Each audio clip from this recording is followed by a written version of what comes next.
दोस्तों, एक बार फिर से राम राम सारान है। मैं आपकी रश्मि मलिक यूपी शामली से। तो फ्रेंड्स, जैसे कि आपने मेरे ब्लॉग देखे हैं, मैंने अब जो ब्लॉग स्टार्ट किया है वो अंजू के उससे स्टार्ट किया है। और मैं अपने ब्लॉग लाऊंगी, लेकिन कि रोज़ की रोज़ जब उसके ब्लॉग खोल के देखती हूँ ना, तो उसमें उसकी जो खिटपिट है ना, वो चलती रहती है। दिन में कम से कम शॉर्ट वीडियो डालती है वो 10 से 8 भी डाल देती है, 10 भी डाल देती है जैसे, लेकिन उसमें रियल कुछ नहीं है। 1 मिनट में रोती है और 1 मिनट में चुप हो जाती है बिल्कुल। 1 मिनट दिखेगा कि आपको इतने लंबे आंसू आ रहे हैं, जबकि नाक में से भी आंसू आने शुरू हो जाते हैं उसके। गंगा जमुना सब बहनी शुरू हो जाती है उसकी। और 2 मिनट के बाद दूसरी वीडियो डालेगी, उसमें बिल्कुल नॉर्मल। उसमें भी सबको धमकी देगी कि मैं तुम्हें जज से ये करवा दूंगी, मैं तुम्हारा जज से वो करवा दूंगी। अरे बहन, जज के पास तक जा तो तेरा हमने थोड़ा ना तुझे वायरल किया है। तू अपनी सच्चाई अपने आप लेके आई है कैमरे के सामने। हम नहीं लाए। अगर हम तो तुम्हें जानते भी तो तुम कौन हो। अगर तू सबके सामने ना आती, अपने ये ड्रामे ना दिखाती, तो शायद कोई तुझे जानता भी ना, तो अपनी ज़िंदगी अच्छे से बिता सकती थी। लेकिन ये रोज़ रोज़ धोखे, जबकि अपने खानदान के बारे में बता दी। मेरी बहन है, उसकी ननद है, वो भी भाग गई थी। अब मेरी बहन है, वो भी भाग गई थी। देख, मतलब अपने जो राज है ना, वो अपने आप ही खोले जा रही है। और जब हम लोग कुछ बोलते हैं उसके ऊपर, तो फिर मैडम जी को गुस्सा आता है बहुत ज़्यादा। तो मैडम जी, इसमें गुस्से होने वाली क्या बात है। और आज मैंने कल उसकी 2-3 वीडियो देखी मॉर्निंग में, कि उसने रेखा महराना और सुखविंदर खोखा के ऊपर बनाई हुई थी कि उसे शर्म नहीं आती बूढ़े को अपनी लड़की की उम्र के अपनी लड़की की उम्र की लड़की के साथ ऐसी ऐसी वीडियो बना रहा है। उसकी लड़की की उम्र है, बूढ़ा हो रहा है, ये हो रहा है, वो हो रहा है। हाँ, तो तुम भी तो वही कर रही हो। तुम में और उसमें कोई अंतर नहीं है, सुखविंदर खोखा में और अंजू कुमारी की दादरी में कोई भी डिफरेंस नहीं है।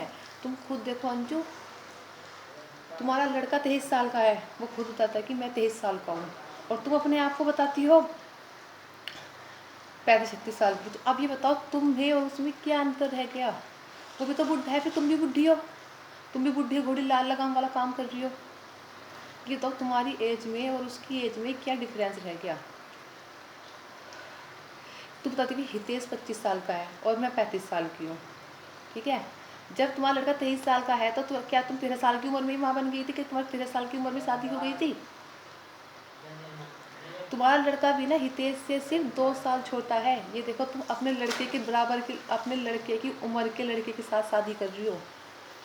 उसके पीछे हाथ धो के पड़ी हुई हो अपनी उम्र के लड़के के साथ।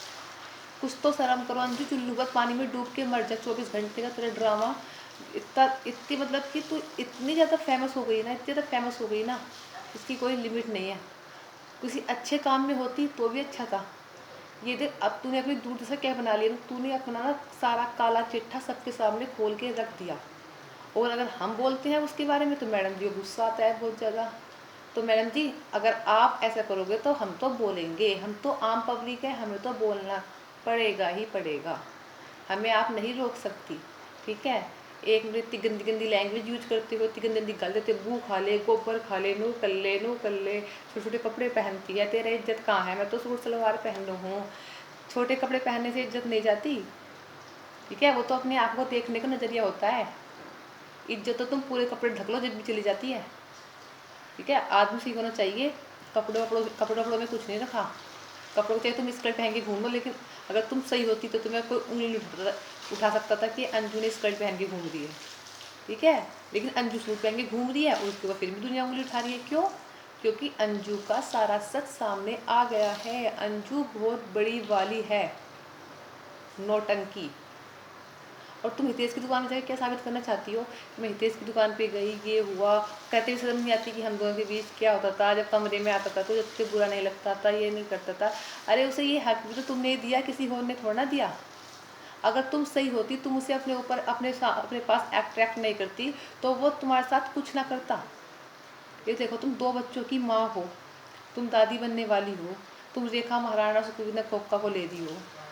उन्हें छोड़ो, उन्हें तो तुम चुल्लू के पानी में डूब के मर जान दो, उनके तो शर्म है नहीं, ठीक है। खूब मीडिया ने भी उसके पीछे लगा लिए, खूब गांव वालों की पंचायत होगी, लेकिन वो फिर भी वीडियो बना रहे हैं। कुछ बिगड़ा तो नहीं उनका, ठीक है।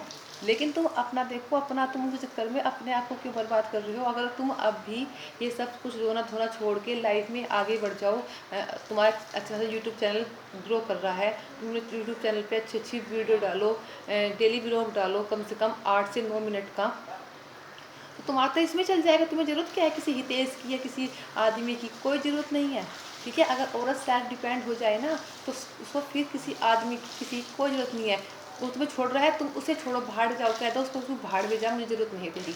हम सब तुम्हारा साथ दे तो रहे हैं, लेकिन तुम ये रोज रोज रो के ये करके कि वो तो बुढ़ा है, सुखविंदर फूका देना महाराणा कि इतनी कम उम्र में उसकी ज़िंदगी बर्बाद कर दी। क्या वो अपनी लड़की के साथ भी ऐसा करता? तो क्या तुम अपने लड़के के साथ भी ऐसा करती? क्योंकि हितेश भी तुम्हारी लड़के की उम्र का है। ठीक है, तुम उससे दुगनी उम्र की हो। ठीक है, तो ये बार बार ये नौटंकी मगरमच्छ के आंसू बहाने ना छोड़ दो। कोई तुम्हारे आंसू से पिघलने वाला नहीं, क्योंकि हर कोई तुम्हारी सच्चाई जानता है। तुमने अपने आप की सच्चाई बताई है, पूरी मीडिया, पूरा यूपी, पूरा हरियाणा जानता है तुम्हें, तुम कैसी हो। तुम्हारे पास अब भी मौका सुधरने का, सुधर सकती हो तो सुधर जाओ, वरना फिर कोई फ़ायदा नहीं है।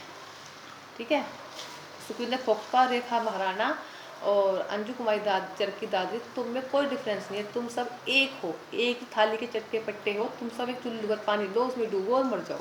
ठीक है, तुम्हारी वजह, तुम जैसी औरतों की वजह से ना हम जैसी औरतें बदनाम हो जाती हैं। औरतों के नाम पे तुम कलंक हो। तुम औरतों को देखकर ना लोग हमें भी ऐसे बोलते हैं कि वो अच्छा, उस औरत ने ऐसे किया था, सब औरत ऐसी थी। नहीं, सब औरत ऐसी नहीं होती। सिर्फ तुम जैसी कुछ परसेंट औरतों की वजह से ना पूरी लेडीज कौम बदनाम हो गई है। ठीक है, तो सुधर जाओ, तुम्हारे आंसू से कोई नहीं पिघलने वाला, इन ड्रामों से कोई नहीं सुधरने वाला। अब भी तुम्हारे पास मौका है, रितेश रेस को गोली मारो, अपना अच्छा ब्लॉग डालो, अपना कुछ कामयाब हो, सेल्फ डिपेंड हो। जब तुम सेल्फ डिपेंड हो जाओगे ना, तो सब तुम्हारे आगे पीछे घूमेंगे। ठीक है, ये रो धो के 1 मिनट की वीडियो डालने से कुछ नहीं होता। तो okay friend, bye, take care. अगर आपको मेरी वीडियो अच्छी लगे तो मेरी वीडियो को शेयर कर सकते हैं, चैनल को सब्सक्राइब कर सकते हैं, और मिलते हैं आपको कल एक अच्छे से नए ब्लॉग के साथ। अपने के लिए बाय, टेक केयर।